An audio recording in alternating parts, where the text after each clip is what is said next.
Nah, di sini saya akan menjelaskan yang pertama itu ada pengertian tentang akhlak. Kata akhlak berasal dari kata kalikun yang mengandung segi-segi persesuaian kata khalik dan makhluk.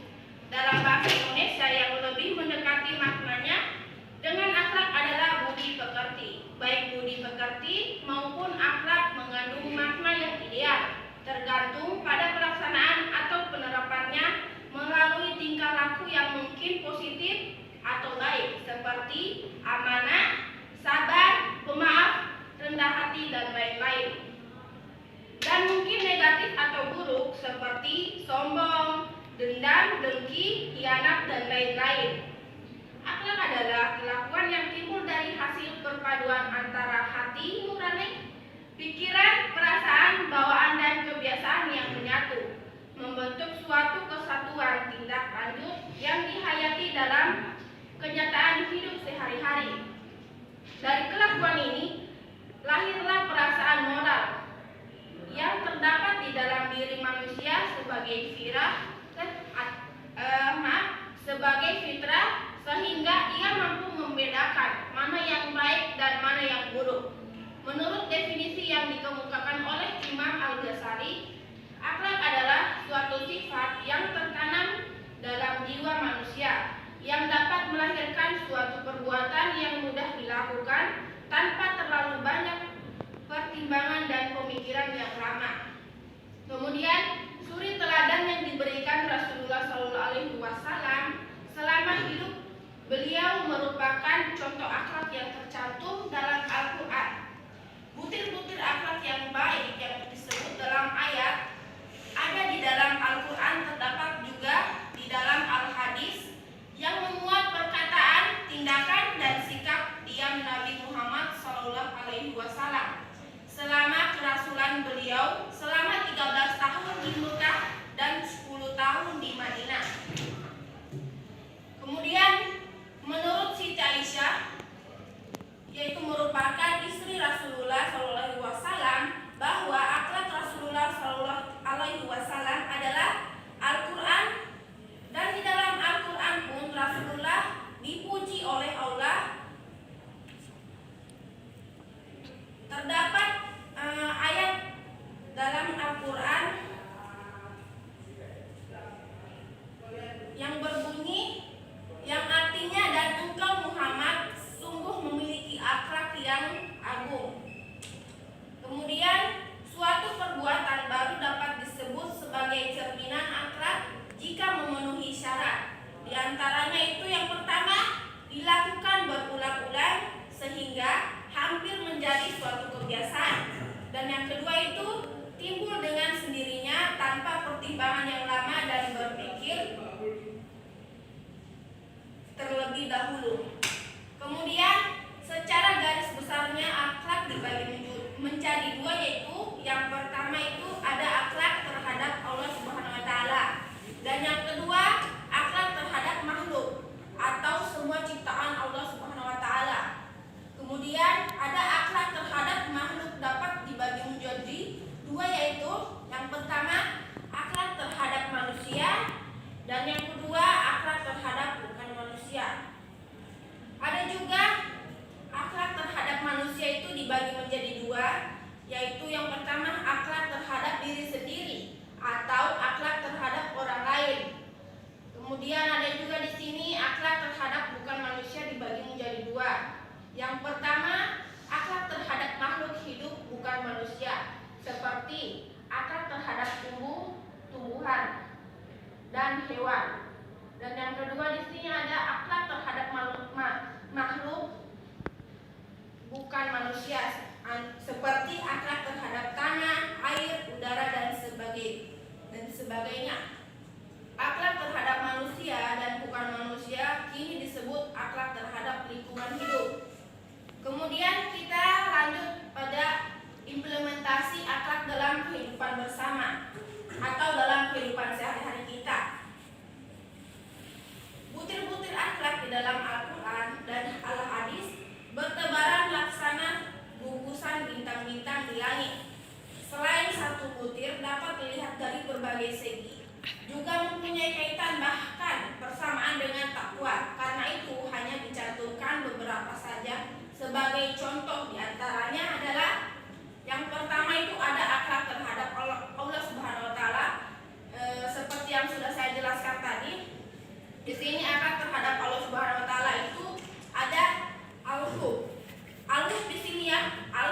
ini menjelaskan yaitu tentang mencintai Allah Subhanahu wa taala melebihi cinta kepada apa dan siapapun itu. Juga dengan mempergunakan firman-Nya dalam Al-Qur'an sebagai pedoman hidup dan kehidupan kecintaan kita kepada Allah Subhanahu wa taala diwujudkan dengan cara melaksanakan segala perintah dan menjauhi segala larangannya.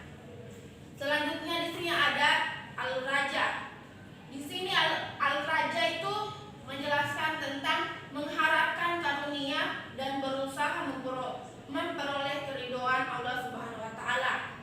Kemudian selanjutnya asyukur, yaitu mensyukuri nikmat dan karunia dari Allah Subhanahu wa taala. Kemudian qanaah, yaitu menerima dengan ikhlas semua qada dan qadar Allah Subhanahu wa taala setelah berikhtiar maksimal sebanyaknya hingga batas tertinggi. Kemudian memohon ampun hanya kepada Allah Subhanahu wa taala. Kemudian ada juga sini at-taubat, yaitu bertaubat hanya kepada Allah Subhanahu wa taala.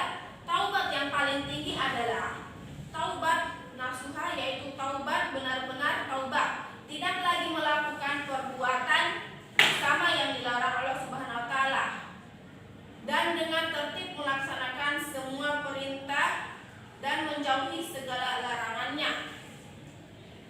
Kemudian yang terakhir di sini ada tawakal, berserah diri kepada Allah Subhanahu wa taala. Dan yang kedua ada akhlak terhadap makhluk dibagi menjadi dua juga. Di sini yang pertama ada akhlak terhadap manusia. Nah, akhlak terhadap manusia juga di sini ada bagiannya, itu yang pertama akhlak terhadap Rasulullah Nabi Muhammad SAW. Di antaranya yang pertama mencintai Rasulullah secara tulus dan mengikuti semua sunnahnya. Dan yang kedua menjadikan Rasulullah sebagai idola, suri teladan dalam hidup dan kehidupan. Kemudian menjalankan apa yang disuruhnya, tidak melakukan apa yang dilarangnya. Kemudian yang kedua di sini ada akhlak terhadap orang tua, birrul walidin. Di antaranya itu ada mencintai mereka melebihi cinta kepada kerabat lainnya. Kemudian merendahkan diri kepada keduanya diiringi perasaan kasih sayang. Kemudian berkomunikasi dengan orang tua dengan hikmah, mempergunakan kata-kata lemah lembut. Kemudian berbuat baik kepada bapak ibu dengan sebaik-baiknya, dengan mengikuti nasihat baiknya, tidak menyinggung perasaan dan menyakiti hatinya, membuat bapak ibu ridho. Dan yang terakhir itu kita mendoakan keselamatan dan kemampuan bagi mereka kendati pun seorang atau kedua-duanya telah meninggal dunia. Kemudian ada akhlak terhadap diri sendiri, itu diantaranya itu ada memelihara kesucian diri.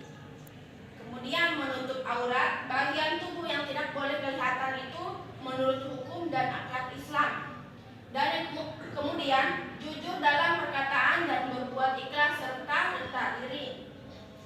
Malu melakukan perbuatan jahat, menjauhi dengki dan menjauhi dendam, berlaku adil terhadap diri sendiri dan orang lain. Kemudian yang terakhir, menjauhi segala perkataan dan perbuatan sia-sia. Kemudian di sini yang keempat ada akhlak terhadap keluarga, yaitu diantaranya ada saling membina rasa cinta dan kasih sayang dalam kehidupan keluarga. Kemudian saling menunaikan kewajiban untuk memperoleh hak, berbakti kepada bapak ibu, mendidik anak-anak dengan kasih sayang, dan yang terakhir itu memelihara hubungan silaturahim dan melanjutkan silaturahmi yang dibina orang tua yang telah meninggal dunia.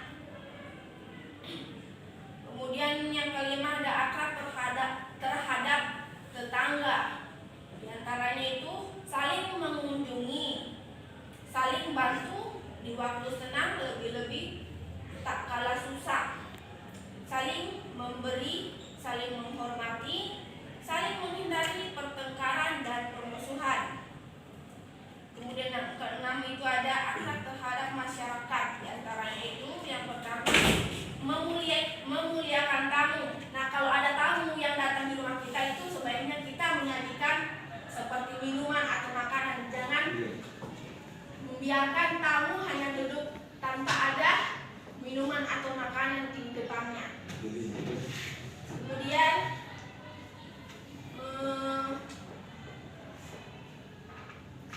menghormati nilai dan norma yang berlaku dalam masyarakat yang bersangkutan, saling menolong dalam melakukan kebaikan dan takwa, menganjurkan anggota masyarakat termasuk diri sendiri berbuat baik dan mencegah diri dan orang lain melakukan perbuatan jahat atau mungkar. Selanjutnya, memberi makan fakir miskin dan berusaha melapangkan hidup dan kehidupannya, bermusyawarah dalam segala urusan mengenai kepentingan bersama, kemudian mentaati putusan yang telah diambil, menunaikan amanah dengan jalan melaksanakan kepercayaan yang diberikan seseorang atau masyarakat kepada kita, kemudian menepati janji. Nah, di sini kalau kita sudah berjanji sebaiknya kita menepati janji kita tersebut. Kemudian ada akhlak terhadap bukan manusia atau lingkungan hidup. Di antaranya itu sadar dan memelihara kelestarian lingkungan hidup. Kemudian menjaga dan memanfaatkan alam, terutama hewan dan nabati, flora dan fauna yang sengaja diciptakan Allah Subhanahu wa taala untuk kepentingan manusia dan makhluk lainnya. Kemudian sayang pada sesama makhluk hidup. Kemudian di sini butir-butir di atas merupakan akhlak yang baik. Ulama akhlak menyatakan bahwa akhlak yang baik merupakan sifat para nabi dan orang-orang sidik. Sedangkan akhlak yang buruk merupakan sifat setan dan orang-orang tercela. Dengan demikian, akhlak terbagi menjadi dua jenis, yaitu yang pertama itu akhlak baik atau puji, atau disebut akhlakul mahmudah, yakni perbuatan baik terhadap Allah Subhanahu wa taala, terhadap sesama manusia dan makhluk lainnya.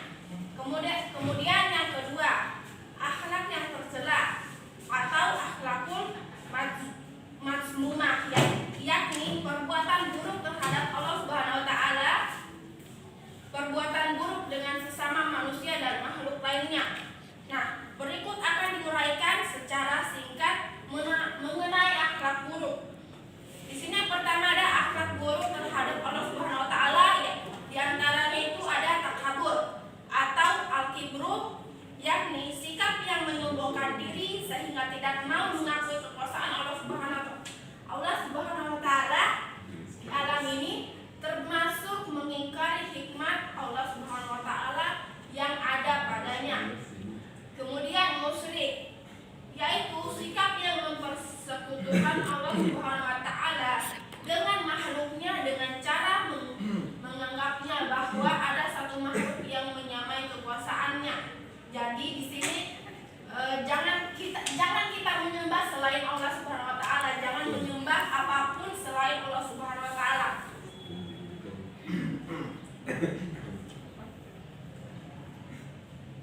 Kemudian sini murtad, yaitu sikap yang meninggalkan atau keluar dari agama Islam untuk menjadi kafir. Kemudian munafik, yaitu sikap yang menampilkan dirinya bertentangan dengan kemauan hatinya dalam kehidupan beragama. Kemudian di sini ada ria, yaitu sikap yang selalu menunjukkan perbuatan baik yang dilakukannya, maka ia berbuat bukan karena Allah Subhanahu wa taala, melainkan hanya ingin dipuji oleh sesama manusia. Jadi perbuatan ini kebaikan dari sikap ikhlas. Kemudian boros atau berfoya-foya, yaitu perbuatan yang selalu melampaui batas ketentuan agama Allah Subhanahu wa taala, melarang bersikap boros karena hal itu dapat melakukan dosa terhadapnya, merusak perekonomian manusia, merusak hubungan sosial dan merusak diri sendiri. Kemudian yang terakhir itu rakus atau tamak, yaitu sikap yang tidak pernah merasa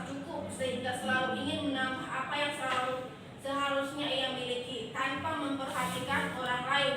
Hal ini termasuk kebalikan dari rasa cukup atau disebut juga al-qanaah, dan merupakan akhlak buruk terhadap Allah Subhanahu wa taala karena melanggar ketentuan larangannya.